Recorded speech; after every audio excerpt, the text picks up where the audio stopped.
entre le Premier ministre sortant Jean-Michel Sama Lukonde et la nouvelle chef du gouvernement Judith Suminwa, une cérémonie déroulée sous la supervision du secrétaire général du gouvernement Jean-Albert Ekumbaki. D'abord, les deux personnalités ont eu un tête-à-tête au cours duquel Jean-Michel Sama Lukonde a briefé son successeur sur les différents dossiers de la République qu'il a gérés pendant près de 3 ans. S'en est suivi la plantation d'un arbre qui symbolise la vie, ensuite le dévoilement du buste de l'actuel Premier ministre au Jardin des Premiers. Nous y reviendrons. Revenons sur la plénière au cours de laquelle les députés nationaux ont approuvé avec une écrasante majorité le programme 2024-2028 du gouvernement souminois sur un total de 405 députés qui ont participé au vote. 397 ont voté pour ce programme d'action et 8 se sont abstenus. Au cours des débats en plénière qui ont suivi la présentation de ce programme, les députés avaient formulé des recommandations et la chef du gouvernement n'a eu que 30 minutes pour regrouper les préoccupations des élus du peuple. Retour sur cette plénière avec Maxime Macap. Est approuvé. Ça y est, le gouvernement souminois a reçu le feu vert de l'Assemblée nationale aux petites heures de la matinée de ce mercredi 12 juin 2024. Le programme de son gouvernement a été approuvé à la majorité absolue et écrasante des membres composant l'Assemblée nationale, soit 397 votes favorables sur un total de 405 présents. Article 1er. Est approuvé à la majorité absolue des députés nationaux le programme du gouvernement de son Excellence Madame la Première ministre Judith Suminwa Tuluka. Article 2. Est investi le gouvernement de son Excellence Madame la Première ministre Judith Suminwa Tuluka. Article 3. La présente motion d'approbation entre en vigueur à la date de son adoption par l'Assemblée nationale. Faite à Kinshasa le 12 juin 2024, signé Vital Kamere Loa Kaningini Kingi. Auparavant, la Première ministre Judith Suminwa avait sollicité 30 minutes après la clôture des débats pour rencontrer les préoccupations des élus du peuple consécutives à la présentation du programme d'action de son gouvernement. Dans sa réplique, la chef du gouvernement avait remercié les représentants du peuple pour leurs contributions qui permettront d'enrichir l'action gouvernementale. Par ailleurs, elle a su convaincre la plénière en répondant clairement, pilier après pilier, à chaque des préoccupations soulevées par les représentants du peuple. La première ministre, qui ne veut pas perdre de temps, devrait, de ce mercredi, occuper officiellement son fauteuil après la cérémonie des remises et reprises avec l'ancien Premier ministre. Des réactions au sujet de l'investiture du gouvernement souminois. Maître Achille Kapanga, saluant le programme gouvernemental qui, dit-il, une fois appliqué, peut transformer le pays. D'où exhorte-t-il le nouveau gouvernement à créer un cadre permanent de suivi entre le Parlement et l'exécutif qui fera vite et mieux avancer le pays. Suivez-le au micro de notre correspondant Joël Kamabou. Tout suivi, Madame la Première ministre, comment elle a présenté son équipe gouvernementale, également le programme que cette grande équipe aura à exécuter pour l'intérêt du peuple congolais. Un programme très ambitieux avec des projets qui, une fois réalisés, je pense que ce pays peut changer. Néanmoins, ce n'est pas la première fois qu'on assiste à pareil exercice. Depuis que le Congo est là, on a toujours assisté à pareil exercice. Mais la situation du peuple congolais ne s'est toujours pas améliorée.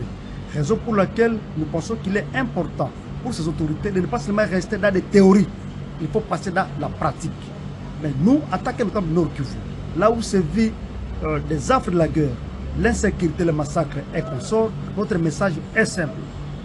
À part la sécurité, rien n'est intéressant aujourd'hui. Voilà pourquoi je reviens encore une fois sur la loi sur la programmation militaire. Cette loi doit être suivie et mise en application. Et de deux, les moyens doivent être mis à la disposition des services de sécurité et de renseignement pour qu'on puisse mettre fin à cette tuerie, à ces boucheries humaines qui nous ont endeuillés suffisamment. Une fois la sécurité là, on peut parler autre chose. Mais il n'y a pas moyen de parler développement et autre chose tant que l'insécurité est grandissante au nord Kivu et à l'est du pays. Donc ma seule recommandation est que Madame la Première ministre et son équipe se mettent d'abord en tête qu'il y a des Congolais qui ont besoin de la paix à l'est. Et là, ils doivent mettre beaucoup de moyens conséquents pour que la paix soit une réalité et non un rêve. Puisque le sang qui a coulé, on en a suffisamment marre. Le président national du parti politique ADD Congo et cadre de l'AMUCA, Prince Epenge, qui qualifie de plagiat le programme du gouvernement présenté par la première ministre Judith Suminwa à l'Assemblée nationale, doute fort de sa matérialisation, car, dit-il, elle n'aura pas les moyens de sa politique. Il s'est exprimé au micro de Maxime Makabu. Le programme, en réalité, est un plagiat. C'est plutôt une copie collée des discours de Félix Tshisekedi de 2019 et les différents discours de Ilukamba et Sama Lukonde 1 comme 2. Au fond, nous avons tous suivi. Madame nous a infligé un discours à la soviétique de 2 heures. C'est un chapelet de bonnes intentions, mais elle n'a pas dit comment elle va financer ses ambitions que je qualifierais de démesurées. Elle promet de créer 6,4 millions d'emplois en 5 ans, en moyenne 1 million 51 millions 100 emplois. Comment va-t-elle investir? Pour investir, il faut de l'argent. D'où viendra l'argent? Madame promet de prendre des mesures d'encadrement pour rationaliser la dépense publique au fin d'éviter les procédures de paiement par procédure d'urgence, faire en sorte que désormais que tout ce qui concerne l'État passe par appel d'offres. Mais elle sait pertinemment que les systèmes dans lesquels elle va devoir travailler, il s'est distingué dans ces pratiques-là pendant 5 ans. Et comment va-t-elle s'y prendre? Donc, madame n'a pas suffisamment rassuré. Et même quand elle compte sur les partenaires multilatéraux, bilatéraux et même dans les contrats publics et privés, il n'y a pas de garantie que l'argent proviendra de là. Donc, encore une fois, madame n'a pas les moyens de sa politique et nous risquons demain d'entendre la même chanson. Voilà, il faut changer le gouvernement, il faut une autre équipe parce que celle de madame Judith aura échoué. Donc, nous ne sommes pas convaincus. Et nous ne comprenons pas comment nous sommes en guerre et que les pays est occupé, que les Congolais sont massacrés chaque jour, mais madame Judith, dans son programme, fait de la défense nationale le pilier numéro 2 avec 20% de la part du budget, alors que la maîtrise du cadre macroéconomique, 30% du budget, pilier numéro 1. N'est-ce pas là une façon de minimiser la situation qui se passe à l'est du pays? L'organe délibérant de la ville-province de Kinshasa vient de se doter de la commission socio-culturelle Femmes, familles et personnes vulnérables. C'était à l'issue de l'élection des membres du 10 bureau supervisé par la vice-présidente et questeur de l'Assemblée provinciale de Kinshasa, Maxime Makabu. Une fois de plus, signe ce reportage. Après être doté des commissions ECOFIN et PAJ, l'Assemblée provinciale de Kinshasa vient d'élire les membres du bureau de la commission socioculturelle Femmes, Familles et Personnes vulnérables. Il s'agit de l'honorable Kikunda Kiki Roland, élu président, ainsi que des députés Kafuti Kiyamba, Pati et d'Edith Kanefou Bahati, élus respectivement rapporteurs et rapporteurs adjoints de la dite commission. Occasion faisant les larrons, le président Kiki Roland a réitéré l'engagement de son équipe d'œuvrer au profit de la femme et de la famille quinoise. Relatif à l'organisation de l'élection des membres du bureau de la commission sociale, culturelle, femmes, familles et personnes vulnérables de l'Assemblée provinciale de Kinshasa. L'an 2024, le 11e jour du mois de juin, la commission socio-culturelle Femmes, familles et personnes vulnérables a procédé à l'élection des membres de son bureau pour les postes de président, rapporteur et rapporteur adjoint, conformément aux dispositions de l'article 56 du règlement intérieur de l'Assemblée provinciale de Kinshasa. Cette élection est convoquée et organisée sous la supervision des honorables Chinyama Pemba Germaine et Mubenga Ikamanga Socrates, respectivement vice-président et questeur de l'Assemblée provinciale de Kinshasa.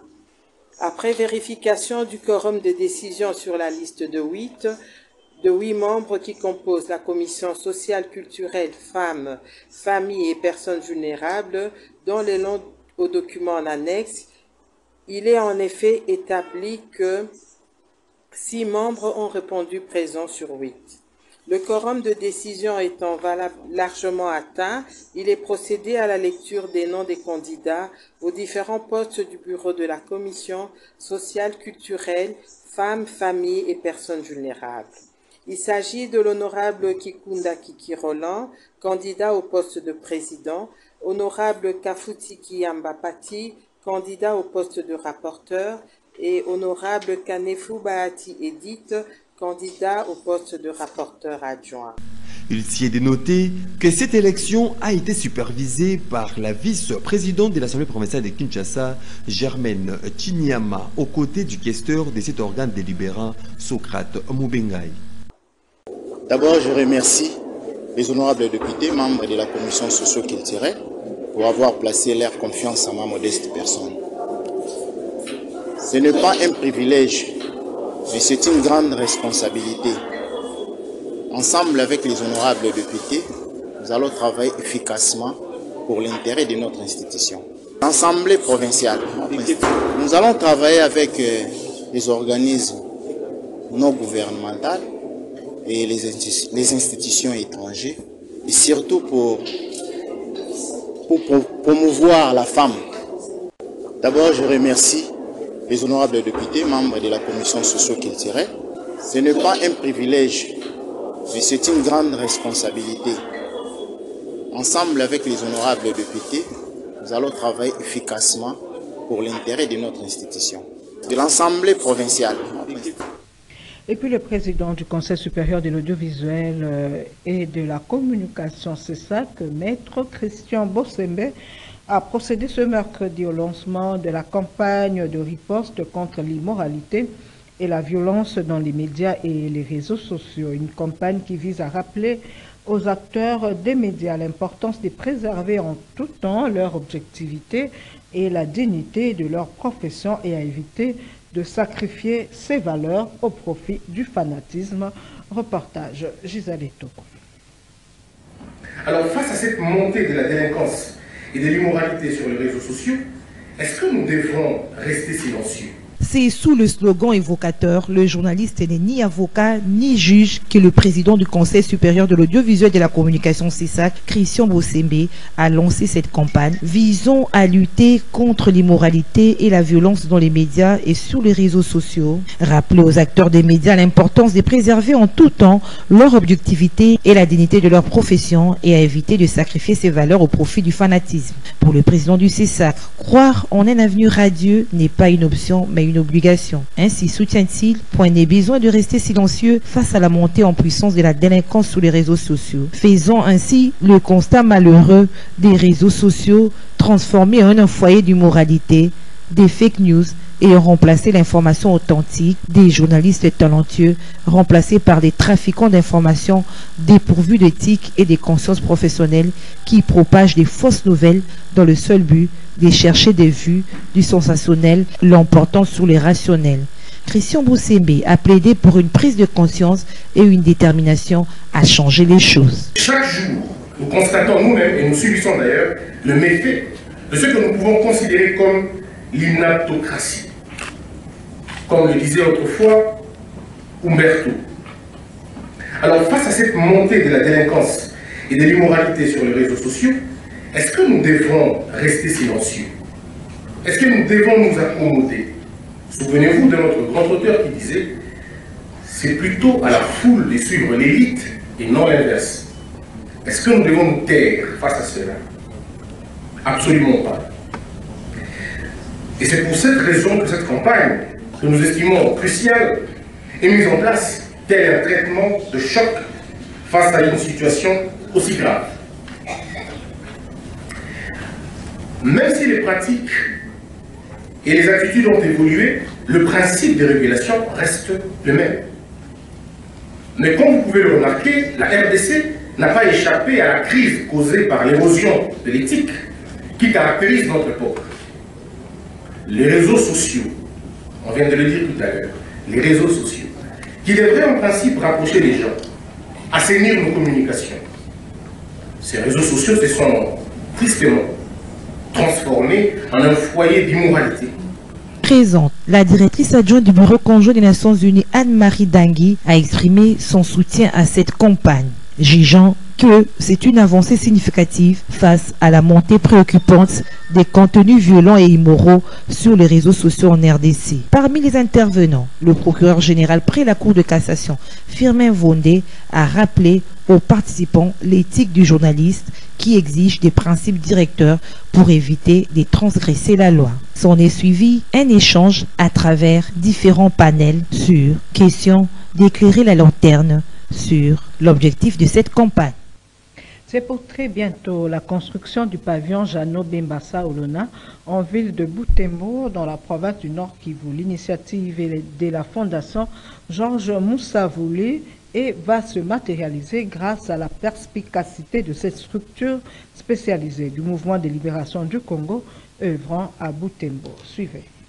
Structure spécialisée du mouvement de libération du Congo œuvrant à Butembo, la fondation Moussavouli Georges est à pied d'œuvre pour l'entreposage des matériaux de construction en vue de l'élévation dans les tout prochains jours des murs en briques du pavillon d'endoctostomatologie de l'hôpital gériatrique de Butembo, baptisé pavillon Papa Jano Bembassa Olona, un hôpital qui se trouve à Mungo Materete dans la commune de Vulamba, dans la ville de Butembo, province du Nord Kivu. L'initiateur du dit projet, Georges Moussavouli, en donne de plus amples explications.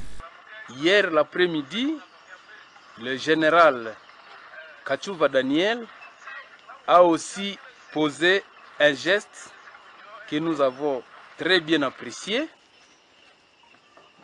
Il nous a transféré de l'argent et avec cet argent, nous avons acheté 20 pièces de barre de fer de 12 mm de mercure. Aussi, le couple Kabamba Jean-Paul nous a donné 5 pièces de barre de fer de 12 mm de diamètre et donc les matériaux sont en train d'être entreposés progressivement en prévision des travaux d'élévation des murs en briques du pavillon d'odontostomatologie, son Excellence Jano Bemba Saolona, au sein de l'hôpital gériatrique de Butembo à Mungo Materete. Nous disons donc grand merci à toutes ces bonnes volontés qui viennent de comprendre et poser leurs gestes de générosité pour que la capacité locale de la fondation Moussavouli Georges soit renforcée. Comme on le voit, Georges Moussavouli et la fondation qui porte son nom s'investissent au quotidien pour apporter une assistance aux populations congolaises vivant dans cette partie de la République démocratique du Congo à travers notamment la construction de ce pavillon médical portant le nom prestigieux du géniteur du président national du mouvement de libération du Congo. Autre chose, l'engagement des femmes du territoire d'Irumu dans la recherche de la paix aux côtés de l'administration militaire, recommandée par l'acteur politique Francine Katirogo, qui se confie à la presse ce mercredi 12 juin, d'indiquer que cet engagement passe d'une part par la sensibilisation des groupes armés et d'autre part la sensibilisation d'un objectif de ramener les femmes qui sont dans les rangs des ADF de quitter cette entreprise de l'ennemi. On l'écoute au micro de Joël Kamam. Nous, les femmes du territoire d'Irumu, devrons s'engager dans la recherche de la paix aux côtés des autorités de l'administration militaire. Et cet engagement est d'abord dans la sensibilisation de nos enfants qui sont à corps dans la brousse, de déposer les armes et de suivre les chemins de la paix. Pour les groupes étrangers là, qui sont les ADF NALU, nous devons aider le gouvernement, nous, les femmes d'Irumu, nous devons aider le gouvernement à sensibiliser les compatriotes femmes égarées qui sont à corps dans ce mouvement étrangers, de quitter Isola pour nous détruire notre territoire d'Irumu en particulier et notre cher pays en général. Cela pour tuer nos mamans, nos enfants et nos maris. Je crois que cette sensibilisation se fera par la voie des ondes, donc de différentes radios. C'est pourquoi nous faisons un appel au gouverneur militaire, Johnny Luboya Kanchama, de nous venir en aide pour nous aider à avoir des espaces de différentes radios locales afin de sensibiliser ces mamans égarées. C'est pourquoi je lance un appel à toutes les mamans de prendre conscience et à dire non, non, non aux personnes qui veulent voir les sangs continuer à couler. Il est temps de construire ce qui a été détruit. Les mamans, lèvons-nous pour construire la paix qui est un trésor précieux pour notre territoire d'Irumu. Respectons nos engagements, mettons fin au travail des enfants, tel est le thème retenu pour la célébration de la Journée internationale contre le travail des enfants. Qu'en est-il de cette journée? Christophe Ngandou nous en parle. La Journée mondiale contre le travail des enfants vise à alerter sur un phénomène qui touche 160 millions d'enfants dans le monde. À l'échelle du globe, 53 millions d'enfants qui travaillent ne vont pas à l'école et des millions d'enfants suivent un enseignement scolaire mais travaillent très dur à côté. Cette double charge est souvent trop lourde pour de nombreux enfants. La conséquence, ils et elles quittent l'école prématurément où leurs résultats sont nettement en baisse par rapport à ceux des autres enfants qui ne doivent pas travailler parallèlement à l'école. La chance d'un avenir meilleur et d'un travail rémunéré convenablement s'est réduite. La raison principale du travail des enfants, c'est la pauvreté. De nombreux parents n'ont pas d'autre choix que d'envoyer leurs enfants dans les plantations, sur les décharges ou dans les fabriques et dans les mines pour que la famille puisse s'en sortir. Et souvent, les parents n'y voient rien de mal car quand il s'agit de survivre, personne ne pense en premier lieu à la formation scolaire des enfants. Tant qu'il y aura de la pauvreté dans le monde, le travail des enfants continuera d'exister. À l'échelle de la planète, le travail des enfants stagne depuis 2016. La proportion des enfants touchés par le travail des enfants est restée inchangée durant la dernière période du relevé des données entre 2016 et 2020. Un enfant sur 10 était concerné, alors que les chiffres absolus des enfants touchés par le travail des enfants augmentaient de 8 millions. De même, la proportion des enfants qui exécutent des travaux dangereux est restée la même, alors qu'en chiffre absolu, 6,5 millions d'enfants de plus sont concernés. La protection, la meilleure contre le travail des enfants, c'est la lutte contre la pauvreté, car la hausse de la pauvreté conduit généralement à une recrudescence du travail des enfants. Il s'agit d'encourager la sécurité sociale pour les enfants et les familles. Dans le monde, 1,77 milliard d'enfants sont affectés par l'absence des prestations sociales.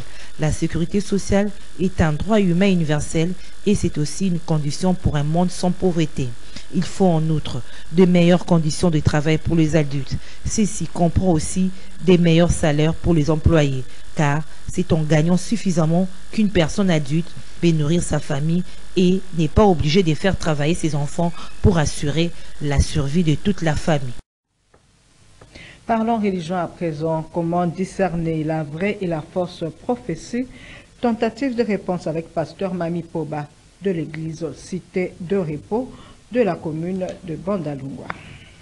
Prophétie, ce substantif qui se définit comme une annonce sur l'avenir, fait de fois l'objet d'une certaine confusion dans les églises de réveil de la République démocratique du Congo. Alors, comment faire la différence entre une vraie et une fausse prophétie? Pasteur Mami Foba de l'église Cité des Repos, située dans la commune de Bandalungwa, explique. Le prophète Azamoto Yonzamba mandaté pour communiquer non pas sa propre pensée, mais à communiquer la pensée de Dieu pour le peuple de Dieu. Sotolito ye bango malamu tokoki kozonga na livre ya Exode 7. Exode 7 Nzamba ebisi Moïse. Alors je te ferai Dieu pour Pharaon et Aaron ton frère va devenir ton interprète. En d'autres termes, balinga ba expliquer biso que un prophète aza oyo azui maloba ko ute pa yankolo, n'est-ce pas? Mais Nzamba salaki na Moïse, azala Nzambe, Aaron azala prophète et tomoni rôle ya Aaron ezalaki ni tout ce qu'il recevait de Moïse, il le transmettait à Pharaon parce que c'est vers lui que le mandat est pesamelaki. Akende koyebisaye a libéré bana Israël na kati Égypte. Pourquoi Nzamba utilisaki Aaron azala prophète pour na Moïse, pe Moïse azala Nzambe pour na bango parce que Moïse asaki mutu asaki na langage facile. Tangu Nzamba bande ko benga ye Nzamba yebaki que soka bengi mutu azana makoki même ya repesa ma capacité na kati ya mutu wana. Mais ce qui est étonnant, Moïse a so continuer ko discuter avec Nzambe, oyebi bien que ngana begeyaka.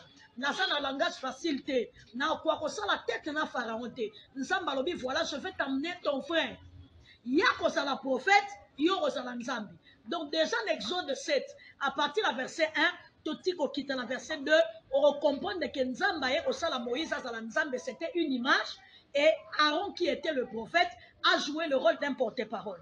Azui maloba pa Nzambe à transmettre et pas à Pharaon pour la liberté d'Israël. Donc, Kastokoki kokene na mokande Exode 13, et plutôt Deutéronome 13.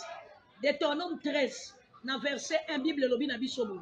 Si s'élève au milieu de toi un prophète qui t'annonce un signe ou un prodige, et qui est accomplissement du signe ou du prodige dont il t'a parlé en disant, allez après d'autres dieux, le Dieu que tu ne connais point, et servons-le, Bible lobi, tu n'écouteras pas les paroles de ces prophètes ou de ces songeurs, car c'est l'Éternel votre Dieu qui vous met à l'épreuve pour savoir si vous aimez l'Éternel votre Dieu de tout votre cœur et de tout votre âme.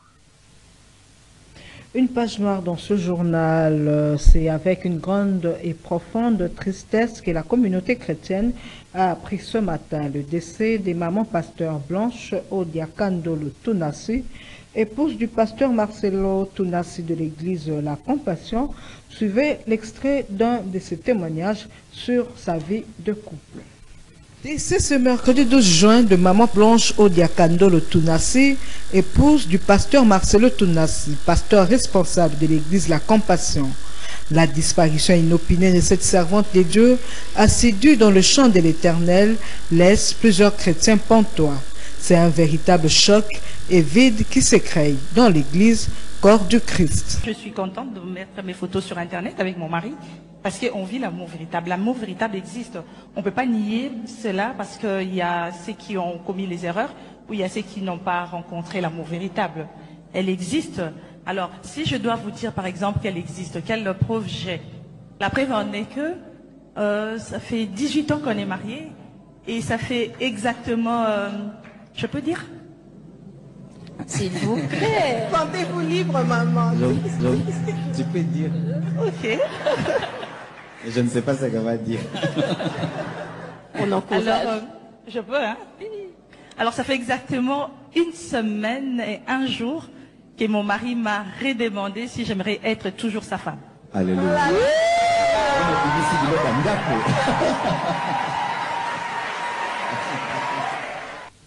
Et voilà, c'est par ici que nous mettons complètement un terme à cette édition du journal sur Canal Congo Télévision. Merci à vous tous de l'avoir suivi.